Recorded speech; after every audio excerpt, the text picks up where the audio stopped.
We do have new details on a serial rapist who drugged nearly a dozen women, sexually assaulted many of them. A judge was reading the sentence at the top of the newscast, and we shared with you that he will spend 96 years in prison. And that was just for the sexual assault charges. After adding in all the other charges, Matthews will spend 158 years in prison. 11 women came forward to accuse the 36-year-old after a CBS News Colorado investigation. In August, Stephen Matthews was found guilty of drugging and sexually assaulting multiple women that he met on dating apps. Your investigator, Brian Moss, joins us live outside that Denver courtroom tonight. And Brian, so much emotion inside that courtroom today. It was, and that emotion spilled out after the judge pronounced his sentencing. A lot of tears and a lot of hugs, of course, with the victims and their families. They seemed very happy with the sentence that the judge pronounced because 158 years in their mind is the equivalent of a life sentence, which would mean that Stephen Matthews is not going to get out of prison. So the families, the victims of Stephen Matthews between 2019 and 2023, very happy with the sentence pronounced by Judge Eric Johnson. He heard through the afternoon from 21 victims and their family members over the course of about almost a 5-hour hearing. The victims and families had asked for the maximum prison time, calling Stephen Matthews a rapist, a monster, and a sexual predator.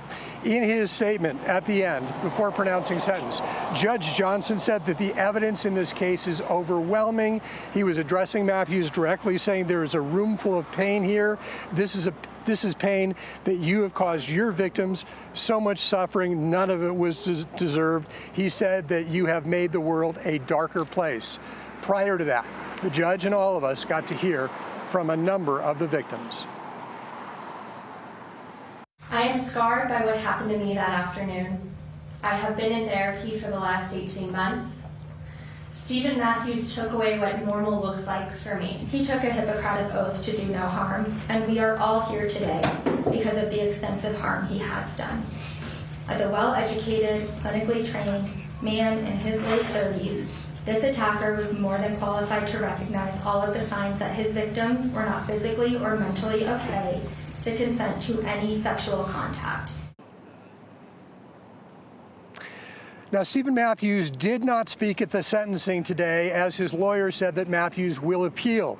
But Matthews' father did speak, saying his son is an alcoholic, and his family asked for a chance of rehabilitation and redemption, but they did not really get that in this sentence from the judge. Matthews is planning that appeal. He was ultimately convicted of drugging 10 women and sexually assaulting 8 of them, women that he met on dating apps between 2019 and 2023. We'll have more on the story later tonight on CBS News Colorado at 10 o'clock. That's the story from now from the Denver courthouse, though. Stephen Matthews getting 158 years in prison, sentenced just a few minutes ago here. Brian, thank you for your reporting. Well, this case was brought to light after a CBS News Colorado investigation that aired last year. Brian has been reporting on this story for more than a year and a half. The very first victim to come forward shared her story with Brian months before Matthews was even arrested. We spoke to her again outside the courtroom right after Matthews was convicted. Just thank you to Brian.